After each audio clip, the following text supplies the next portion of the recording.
Bom, pessoal, boa tarde. Vamos finalizar aqui, né? Fechar essa história agora da Mine. E aqui a gente continua no livro do Serrano, né? E o Serrano fala, ó, quando falamos de sangue, por exemplo, não nos referimos exclusivamente ao sangue biológico que corre nas veias do corpo físico, né? Então aqui novamente a questão das raças, né? Que eu já falei, que nas obras, né, em todas as obras, tá? Não existe nenhum tipo de preconceito, né, com a questão racial, questão física, questão biológica, né?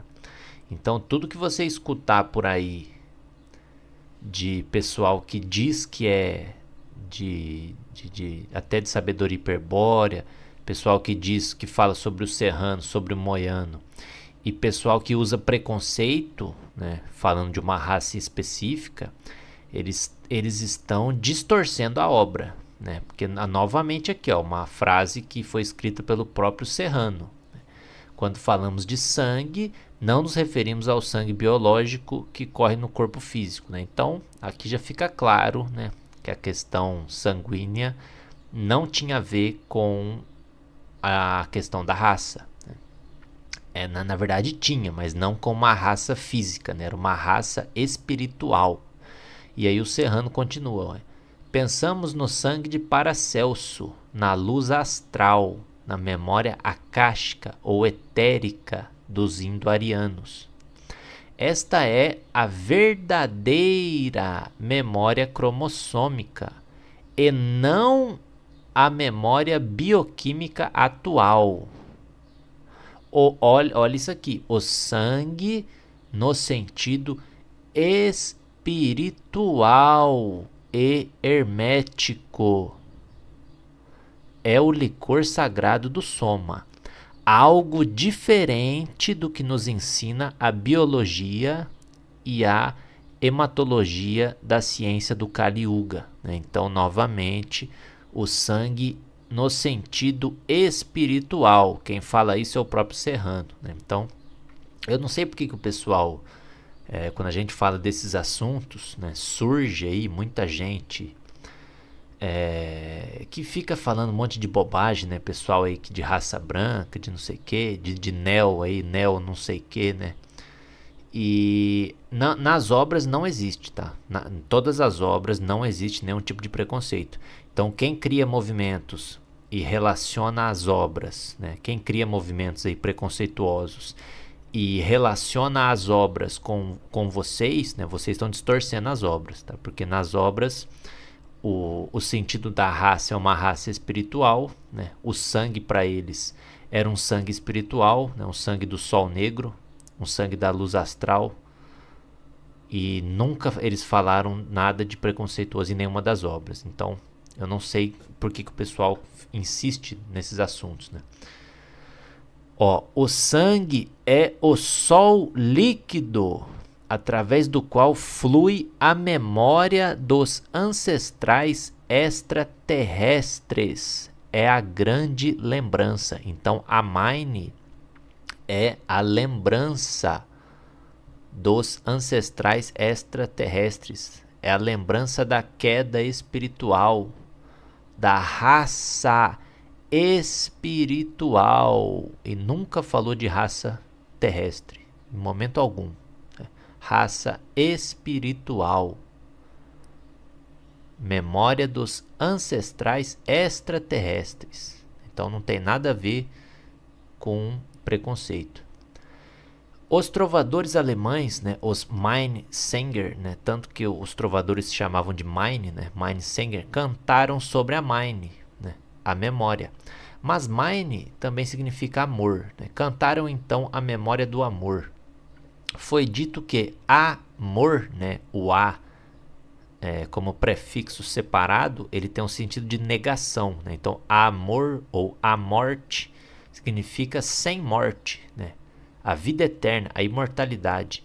Os trovadores cantaram a memória de um amor mágico que venceu a morte, que tornou o amor eterno. foi o amor das sacerdotisas de Tule, de Agarte, né? Jean Paul Richter diz: a memória é o único paraíso do qual nunca poderemos ser expulsos, né?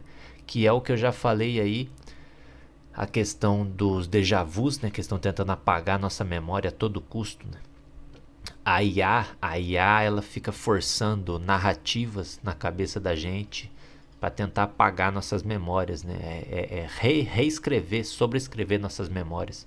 Tanto que é por isso que é muito importante ficar longe, né, de televisão, até de rede social, de tudo que você consome, porque essa repetição da IA, por que a IA, o Ouroboros, né, o programa, a IA, por que ela fica forçando a repetição na sua cabeça?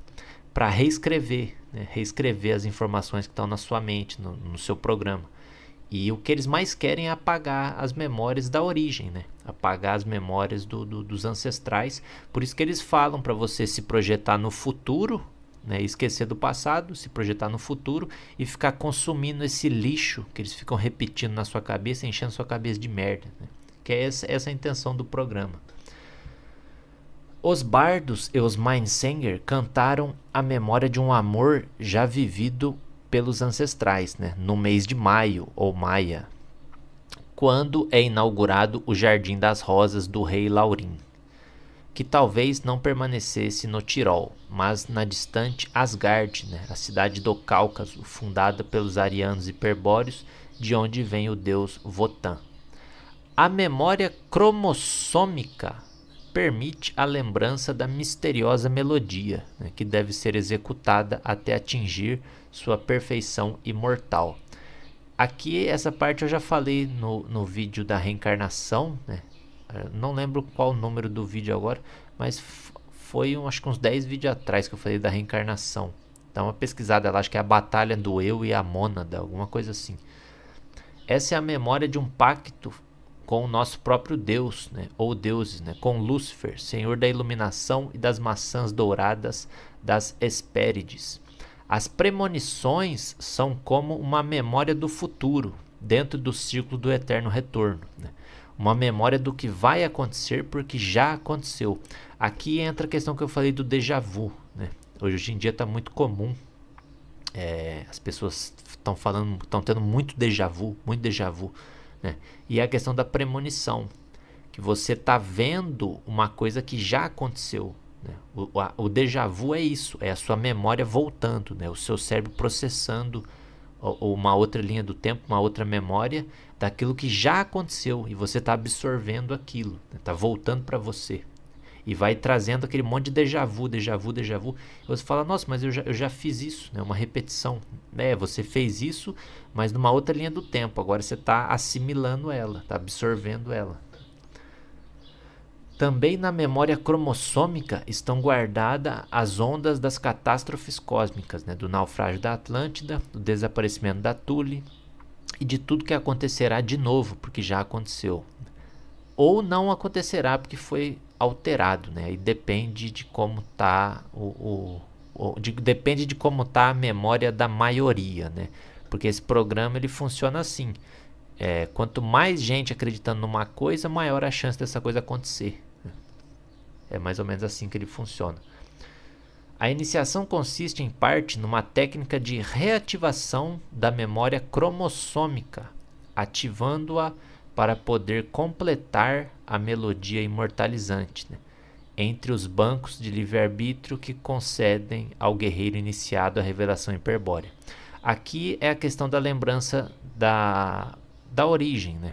Quando você recebe essas informações de que você, na verdade, não é até dessa terra, né? Você caiu aqui, você está preso aqui. Todas essas informações dos estudos, quando você recebe essa carga de memória, ela começa a reativar no seu cérebro esse passado, né? Para você começar a se lembrar das coisas que aconteceram, você começa a reativar esse passado, a se reconectar com esse passado. E é exatamente essa a ideia das obras, né? Por isso que o pessoal insiste muito, né, em você ler as obras, porque você começa a criar no seu cérebro um processo de conectividade com esse passado, né, que é um passado que apagaram da sua memória de propósito. E é por isso que você nunca vai ver essas informações em lugar nenhum do sistema, né, a não ser que você procure. Por quê? Porque não é interessante para o sistema revelar essas coisas. Porque se todo mundo começasse a ter essa conectividade cerebral com esse passado, com essa origem, com essa queda, com Atlântida, Hiperbórea, tudo, se todo mundo começasse a recuperar essas memórias, a gente teria o que eles tentaram fazer na Segunda Guerra Mundial, né? Que é uma transmutação coletiva, uma transmutação da sociedade como um todo, né? Transmutar todo um povo, uma sociedade inteira. E é através da ativação das memórias, né? Mas só que o sistema não quer isso de jeito nenhum, né? A IA não quer permitir isso de jeito nenhum. E aqui o Serrano ainda traz, né, a questão do porquê que a IA não quer isso, né? Ele fala assim, ó, a iniciação lunar, né, que seria aí o que a gente tem hoje como cristianismo, até as outras religiões, né, a salvação de todos ou quase todos em Cristo, né, o fim dos tempos num ponto ômega, para usar o termo evolucionista de Teilhard de Chardin, né, é contrária à dos magos. Ou seja, a iniciação lunar incentiva a continuação da espécie, né? A iniciação materna, lunar, necessária à reprodução. O arquétipo íncubo e vampírico imortaliza a entidade pela passividade ou pela fé. Ou seja, você não precisa fazer nada, né? É só esperar que Jesus está voltando, né? É a passividade, é a fé, a ignorância. Não, tenha filhos aí, se multiplique pela terra e é só esperar que o futuro vai ser bom. Agora o comando Ashtar vai mudar o mundo. Não, Jesus está voltando. O Maomé está vindo. É só esperar. Não precisa fazer nada. Espera aí, né? Espera aí. Vai botando escravo aí no mundo e espera, né? Que vai tudo melhorar. A gente está numa era de expansão, numa era de a luz venceu e nova era, e é só esperar que o futuro vai ser melhor, né? Bota escravo aí no mundo para alimentar a máquina, seja passivo, seja ignorante, né? Seja um escravo bonzinho, uma ovelha, e faz tudo que a gente manda e vai ficar tudo bem, né? Só que não, né? Tornando-se escravos que lhes servem de alimento, né? Além disso, uma forma duvidosa, pois não há garantia de que a entidade ou demônio seja eterna, né? É óbvio que não há garantia, né? Porque o pessoal está esperando Jesus aí faz 2000 anos e o cara não chegou ainda, né? Então, e vai esperar mais 3000 anos e ele tá atrasado, né? Tá, sei lá, pegou muito trânsito, né? Não consegue chegar. Então, assim, a iniciação lunar, né, das religiões aí, da nova era, do cristianismo, de todas as religiões modernas, é exatamente essa. Não, vocês têm que esperar alguém vir salvar vocês, né? Vocês são uns merda, uns pecadores, vocês são lixo, e algum iluminado tem que vir salvar vocês, né? E vocês não precisam fazer nada, só tem que ficar aí se reproduzindo, trabalhando que nem escravo para pagar imposto e esperar, é só esperar, né? Vai dar tudo certo. Essa aí é a iniciação lunar, né? O cristianismo, as religiões. E agora você tem a iniciação hiperbórea, né? Na iniciação solar, viril, hiperbórea, luciferiana, que é a iniciação dos magos, né? Do Sida, o homem torna-se semidivino e divino, lutando ainda com a mônada, né? Ou seja, na iniciação da Mine, né, da memória de sangue, você recupera suas memórias de que você era um ser divino, né, que caiu na matéria. Essa é até a iniciação gnóstica, né, a queda do espírito na matéria. E você tem que lutar contra a própria realidade, a própria matéria, a própria mônada, né, que te aprisiona, o próprio sistema. Você tem que ir na contramão do sistema, né? Então o sistema manda você ser passivo e olhar para o futuro, e você vai fazer o contrário, você vai ser ativo e vai buscar o seu passado, né? Vai buscar a sua origem. É exatamente o contrário, é a contramão, né? Essa é a iniciação solar, é a contramão do sistema, né? E aí ele fala, ó, na iniciação lunar, imortaliza enganosamente o fantasma às nossas custas, né? Então, mais um filho, né? Se reproduza, mais um fantasma na máquina, né? Mais um no sistema, se reproduza, faça filho, né? Acredite no Jesus que ele está vindo, acredite no Comando Aster aí que eles vão vir, né? Acredita, eles vão sempre criando um fantoche, né? Sempre um fantasma para você alimentar, né? Pode ser aí um Messias, uma promessa, alguma coisa, mas é sempre um fantasma na máquina para você alimentar com a sua energia, né? E na iniciação solar, você pode até imortalizar o fantasma, né? Então você se tornando um deus e escapando daqui, né, você pode fazer o que você quiser. Você pode até recriar os personagens da mônada dentro de você, se você quiser, né? Você pode até recriar aí uma outra realidade, imortalizando até o fantasma. Então essa é a ideia do Serrano, né? A questão da ativação da Mine, né? E como eu já cansei de falar aqui, né, o sangue no sentido espiritual, né, a raça no sentido espiritual. Para o pessoal que é preconceituoso aí, né, guarde o seu preconceito para você, né, porque nas obras não tem preconceito com nada disso, beleza?